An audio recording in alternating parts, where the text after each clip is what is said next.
79वां स्वतंत्रता दिवस समारोह पलवल के नेताजी सुभाष चंद्र बोस स्टेडियम में धूमधाम और गरिमामयी ढंग से मनाया गया। जिला स्तरीय स्वतंत्रता दिवस समारोह में हरियाणा के खाद्य एवं आपूर्ति मंत्री राजेश नागर ने ध्वजारोहण किया और भव्य परेड की सलामी ली। खाद्य एवं आपूर्ति मंत्री राजेश नागर ने कहा कि आज का ये दिन केवल कैलेंडर की तारीख नहीं बल्कि करोड़ों भारतीयों की भावनाओं का दिन है, जो हमें याद दिलाता है कि मां भारती के असंख्य वीरों ने अपने प्राणों का बलिदान देकर हमें आजादी दिलाई।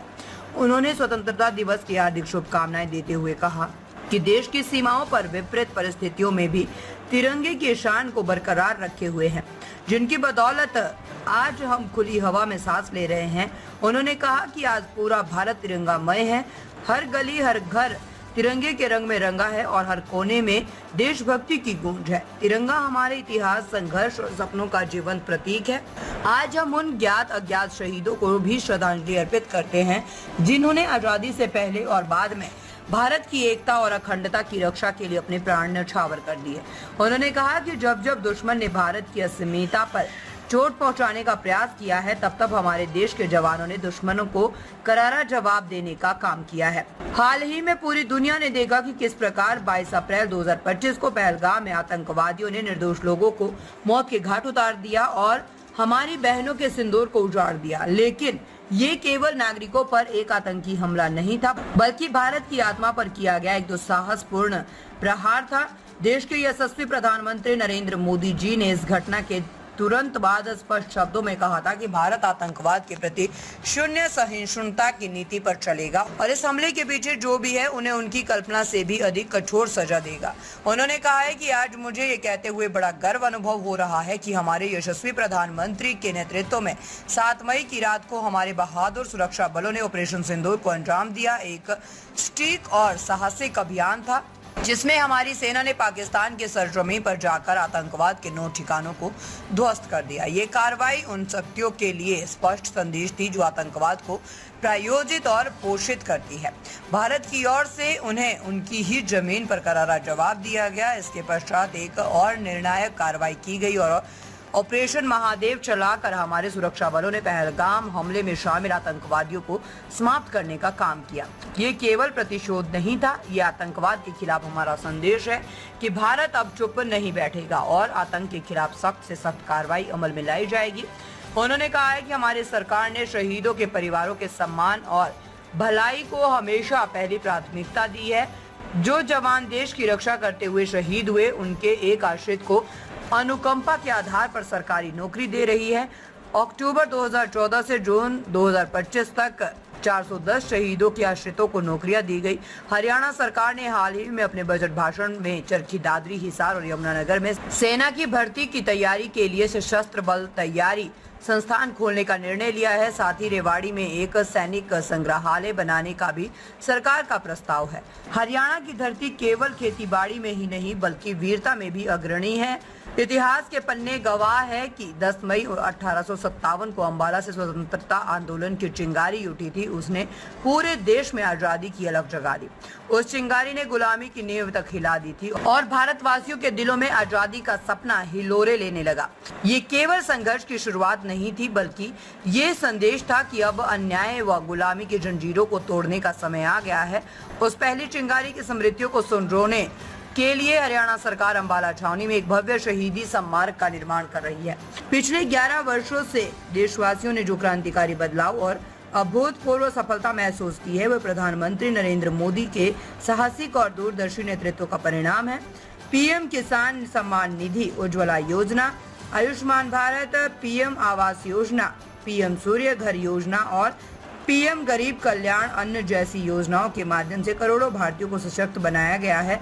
इन पहलों से समाज के कमजोर वर्गों को बराबरी, सम्मान और आत्मनिर्भरता का अवसर मिला है।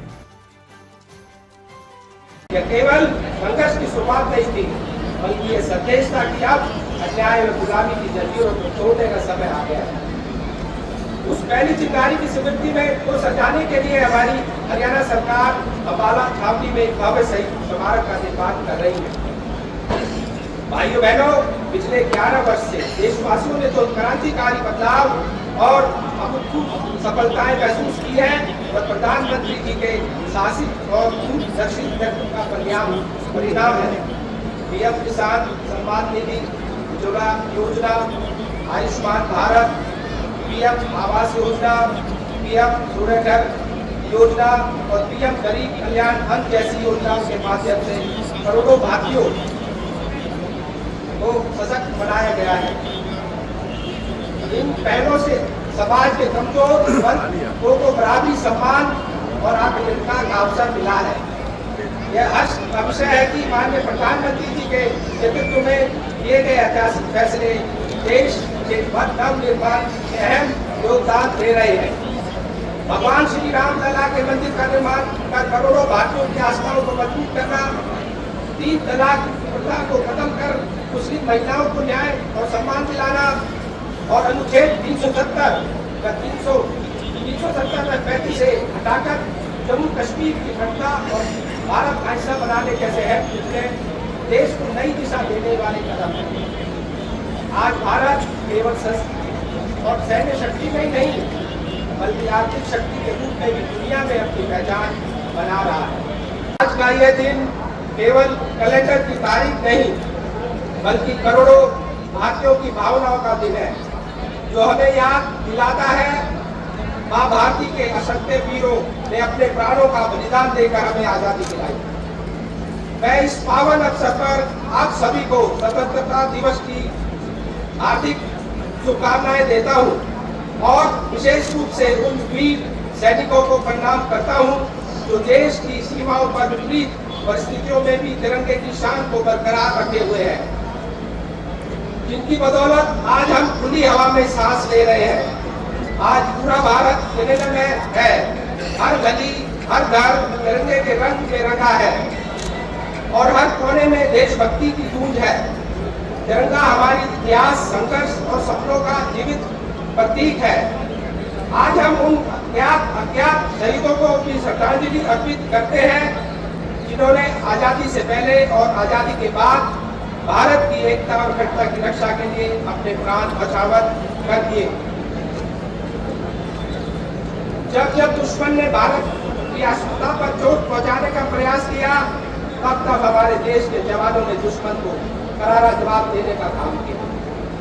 हाल ही में पूरी दुनिया ने देखा किस प्रकार 22 अप्रैल 2025 को पहलगाम में आतंकवादियों ने निर्दोष लोगों को मौत के घाट उतार दिया और हमारी बहनों के सिंदूर को उजाड़ दिया। यह केवल नागरिकों पर नहीं एक आतंकी हमला था, बल्कि भारत की आत्मा पर किया गया एक प्रहार था। देश के यशस्वी प्रधानमंत्री श्री नरेंद्र मोदी जी ने इस घटना के तुरंत बाद स्पष्ट शब्दों में कहा था कि भारत आतंकवाद के प्रति शून्य सहिष्णुता की नीति पर चलेगा और इस हमले के पीछे जो भी है उन्हें की कल्पना से भी अधिक कठोर सजा देंगे। आज मुझे ये कहते हुए बड़ा गर्व का अनुभव हो रहा है कि हमारे यशस्वी प्रधानमंत्री जी ने के नेतृत्व में 7 मई की रात को हमारे बहादुर सुरक्षा बलों ने ऑपरेशन सिंदूर को अंजाम दिया। यह एक सटीक और साहसिक अभियान था जिसमें हमारी सेना ने पाकिस्तान की सरजमी पर जाकर आतंकवाद के 9 ठिकानों को ध्वस्त किया। यह कार्रवाई उन शक्तियों के लिए स्पष्ट संदेश थी जो आतंकवाद में प्रोजित और पोषित करती है। भारत की ओर से उन्हें उनकी ही जमीन पर करारा जवाब दिया गया। इसके पश्चात एक और निर्णायक कार्रवाई की गई और ऑपरेशन बादेव चलाकर हमारे सुरक्षा बलों ने पहलगाम हमले में शामिल आतंकियों को समाप्त करने का काम किया। यह केवल प्रतिशोध नहीं था, यह आतंकवाद के खिलाफ हमारा संदेश है कि भारत अब चुप नहीं बैठेगा और आतंक के खिलाफ सख्त से सख्त कार्रवाई अमल में लाएगा। भाइयों बहनों, हमारी सरकार ने शहीदों के परिवारों के सम्मान और भलाई को हमेशा नैतिक प्राथमिकता दी है। जो जवान देश की रक्षा करते हुए शहीद हुए, उनके आश्रित को अनुपमा के आधार पर सरकारी नौकरी दे रही है। अक्टूबर 2014 से जून 2025 तक 410 शहीदों के आश्रितों को नौकरी दी गई है। हरियाणा सरकार ने हाल ही में अपने बजट भाषण में चरखी दादरी, हिसार और यमुनानगर में सेना की भर्ती की तैयारी के लिए बल और तैयारी संस्था खोलने का निर्णय लिया। साथ ही रेवाड़ी में एक सैनिक संग्रहालय बनाने का भी सरकार का प्रस्ताव है। हरियाणा की धरती केवल खेती बाड़ी में ही नहीं बल्कि विविधता में भी आगे रही है। इतिहास के पन्ने गवाह है कि 10 मई 1857 को अम्बाला से स्वतंत्रता आंदोलन की जो चिंगारी थी उसने पूरे देश में आजादी की झलक जगा दी। गाँव योजना के तहत गाँव में 24 घंटे बिजली, हर घर नल से स्वच्छ जल, हैप्पी कार्ड से गरीबों को मुफ्त यात्रा, सभी को वित्तीय सहायता, किसानों को बोनस और मुआवजा, यह सब हमारी प्रतियोगिता का परिणाम है। भाइयों बहनों, मुझे बताते हुए बड़ा हर्ष हो रहा है कि हाँ, हरियाणा देश का पहला राज्य है जहाँ किसानों की सभी फसलों को MSP पर खरीदा जा रहा है।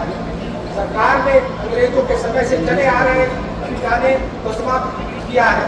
हमने सामना भूमि पर 20 वर्ष से काबिज पट्टेदारों को उस भूमि का मालिकाना हक दिया है।